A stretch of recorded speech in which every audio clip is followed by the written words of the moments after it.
O programa não será. 14 horas e 7 minutos, temperatura em Porto Alegre 34 graus, mas a sensação térmica é muito maior. E hoje marca o início de um processo de vacinação no Brasil inteiro. Muitos estados já começam a vacinar os menores de idade entre 5 e 11 anos. E também é a data do início da vacinação no Brasil inteiro.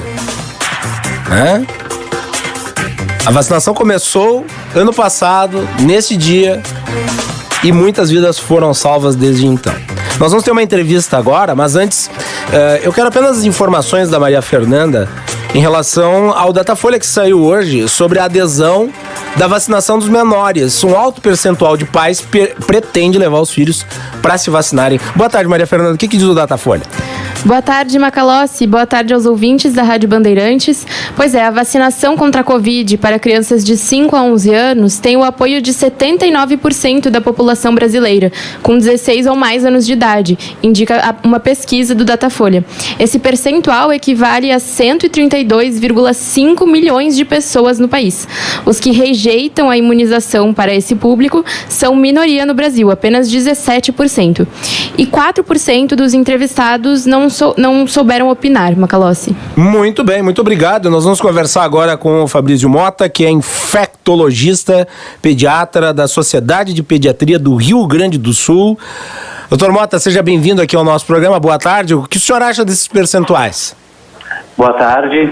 Eu acho pouco, mas é um sinal que os pais estão muito à frente, né, querendo levar as crianças, né. Poderia ser maior, mas eu acho que com todas essas notícias falsas sobre o tema, acabam trazendo um pouco de insegurança para alguns pais, né? O senhor considera esse percentual de 17% elevado, portanto? Eu acho elevado. Eu acho que a gente deveria ter um percentual de 95% de vontade de levar os seus filhos a vacinar. E como é que faz, na sua avaliação, para diminuir esse percentual? Eu acho que os pais devem se guiar do que eles sempre se guiaram para levar as crianças à vacinação, né? É a recomendação das sociedades de renome, né, dentro do nosso país, que é a Sociedade Brasileira de Pediatria, Sociedade de Infectologia, Sociedade de Imunização, que é uma sociedade muito atuante no nosso país, e todas elas são categorias, né, baseadas nos estudos que a gente já tem em crianças, de que essa vacina é segura e eficaz nessa população. Tem-se visto a disseminação de uma série de informações falsas, e agora principalmente em relação à dosagem para as crianças. O senhor que é integrante aí da Sociedade de Pediatria do Rio Grande do Sul, em casos como, por exemplo, miocardite, que me parecem raríssimos e ainda não há provas efetivas da ligação da vacinação com situações como essa, como é visto pelos especialistas? O que o senhor tem a dizer? Vamos falar com esse pessoal, com esses 17%. Vamos tentar diminuir esse percentual através também dessa entrevista. O que o senhor tem a dizer a respeito? A primeira coisa é que as pessoas falam que a vacina é experimental, né? E a gente tem que entender que quando existe estudo de fase 3, que é o que já foi publicado da vacina, é que a gente já tem um número muito grande de pessoas nos estudos vacinados mostrando segurança. Aí as pessoas comentam que, mas a vacina foi feita em tão pouco tempo, né? Mas isso é por quê? Porque as pessoas se voluntariaram para as vacinas, tanto de adulto quanto de criança. E num estudo normal, assim, sem pandemia, são poucas as pessoas que se voluntariam. Então a gente não consegue chegar nesse número alto tão rapidamente. O que não aconteceu com a pandemia, em que os números foram rapidamente atingidos. E a gente tem estudos de fase 3 mostrando segurança. Além disso, a gente tem 8 milhões de crianças vacinadas nos Estados Unidos, nessa população de 5 a 11 anos, mostrando poucos efeitos adversos graves, né? 2%, considerando ainda como efeito adverso grave a febre, né? Que é um evento super comum na vacinação. Com relação à miocardite, que tu comentaste, é um estudo muito interessante agora no final do mês passado, mostrando que a Covid ela causa 40 casos de miocardite por 1.000 pessoas que adoeceram acima dos 16 anos. E a primeira dose da vacina, ela causa no máximo de 1 a 6 casos por milhão de aplicação. Ou seja, ter Covid tem um risco muito maior de ter miocardite do que a vacinação nos adolescentes. E na faixa etária de 5 a 11 anos, é um caso por bilhão de aplicações e são todas miocardites, que é a inflamação do coração, leves, né, autolimitadas, assim, sem nenhuma repercussão maior para as crianças. Aliás, é importante destacar isso, né? Recentemente, a Sociedade Brasileira de Pediatria, em parceria com a Sociedade Brasileira de Cardiologia, que já foi presidida, inclusive, pelo atual ministro da Saúde, o senhor Marcelo Queiroga, publicaram que, abre aspas, a evolução dos casos de miocardite e pericardite pós-vacina tem sido benigna em praticamente todos os casos, havendo recuperação total em cerca de uma semana, sem relatos de complicações mais graves. Fecha aspas. Portanto, mesmo nas situações em que ocorrem esses efeitos colaterais, que são raros, eles são infinitamente menos gravosos do que os casos de miocardite ou mesmo de pericardite ocasionados em decorrência da Covid-19. Não é, doutor Mota? Exatamente. A gente tem que lembrar assim, que a vacinação tem menos risco do que a própria doença. E quando a gente fala em vacina, a gente sempre pensa em mortalidade, né? Que a vacina evite a mortalidade, que nas crianças não é tão elevada comparando os adultos.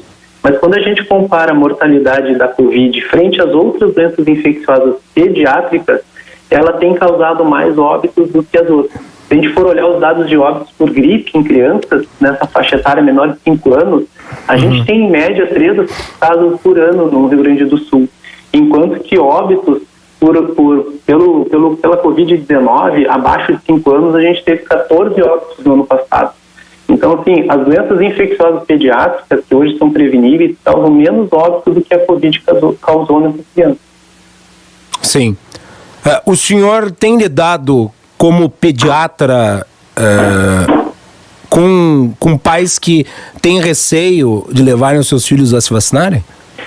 A gente nota assim que não é um receio porque eles não querem vacinar, é que é tanta informação que chega e informação falsa que eles ficam querendo aquela confirmação do pediatra, assim, posso mesmo, tudo certo, a vacina é segura, eles precisam só aquela aval assim, do seu pediatra, né? Que eu acho que é aí que entra bem a orientação dos pediatras do nosso estado aí, para que reforcem com seus pacientes que eles são inseguros por todas essas notícias que eles acabam vendo.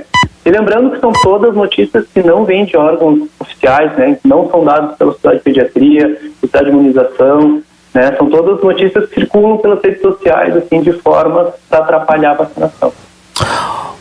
O Eduardo Jorge, que é doutor em saúde materno-infantil e membro do Departamento Científico de Imunização da Sociedade Brasileira de Pediatria, ele afirmou recentemente que a vacina na faixa etária de 5 a 11 anos vai permitir um retorno à escola com maior tranquilidade para esse público e também a redução da circulação do vírus nesses ambientes.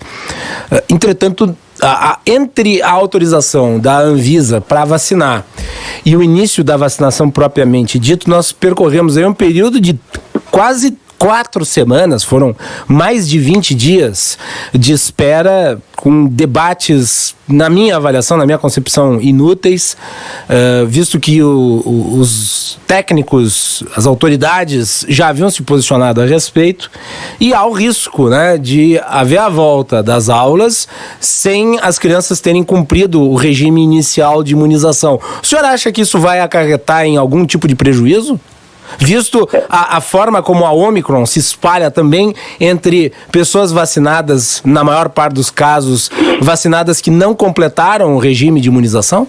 É difícil saber exatamente o impacto que isso terá, né? Mas existe certamente um risco, né? Quanto mais rápida for essa vacinação nas crianças, mais população pediátrica vacinada, protegida, maior a segurança do retorno às aulas, com grande parte deles vacinados, né?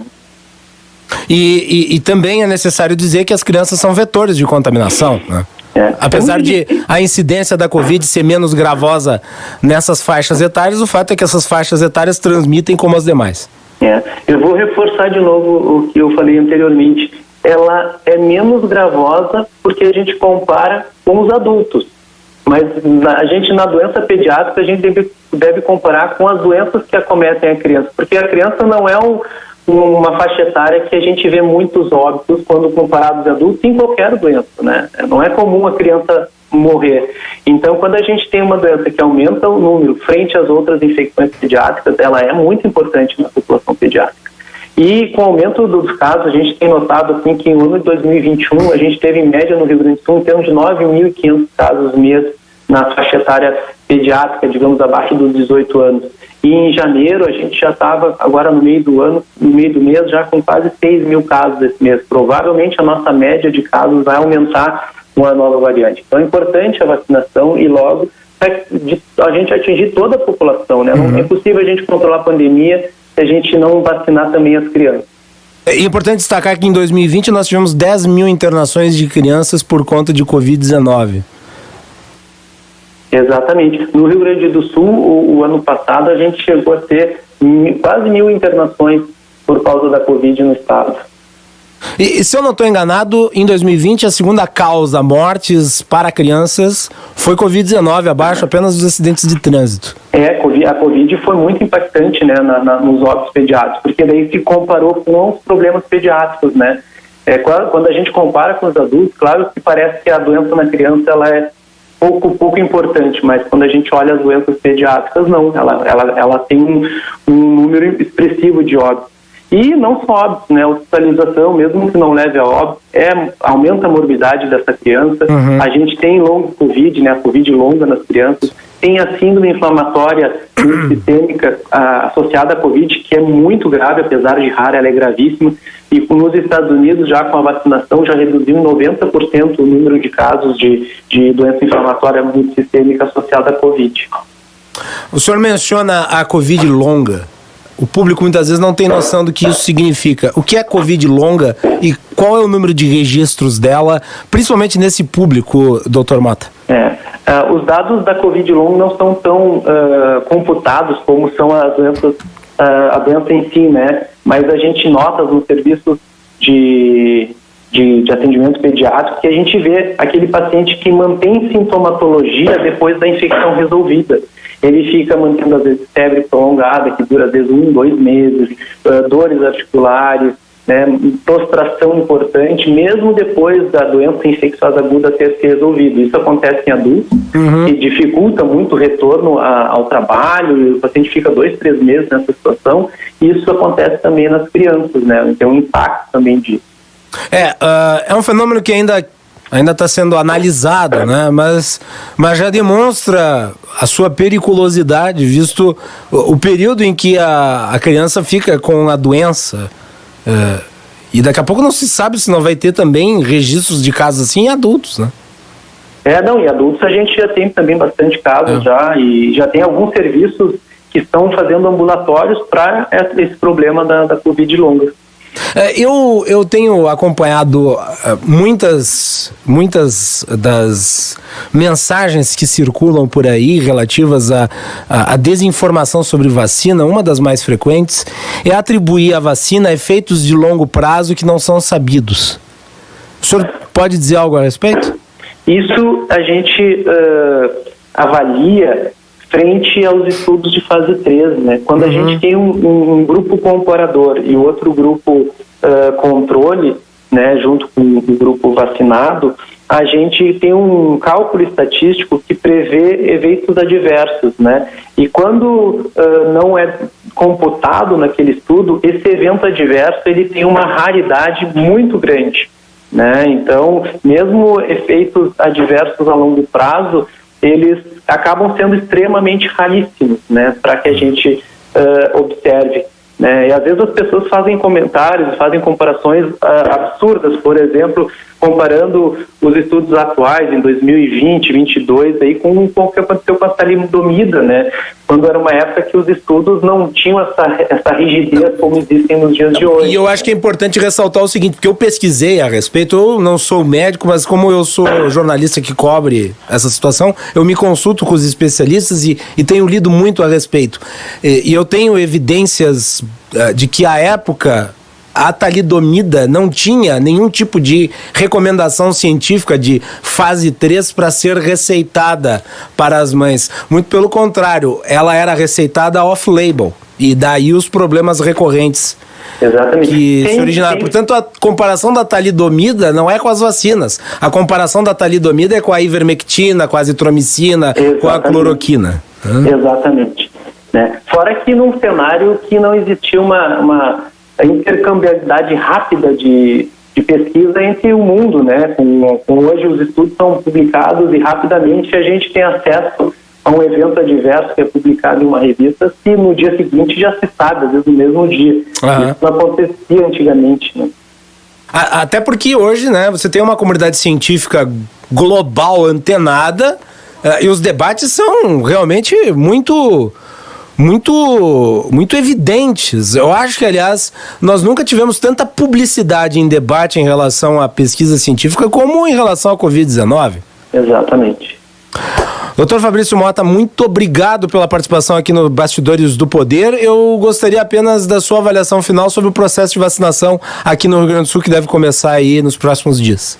Eu espero que seja um processo rápido e que a gente consiga vacinar essa população, que é quase 1 milhão de crianças, né? É muita gente. Bastante gente, e que a gente não demore 4, 5 meses para a gente avançar nessa nossa vacinação, sendo que a vacina vai ter a segunda dose com 8 semanas após, né? Então os primeiros vacinados vão esperar pelo menos 9 semanas para eles estarem completamente imunizados.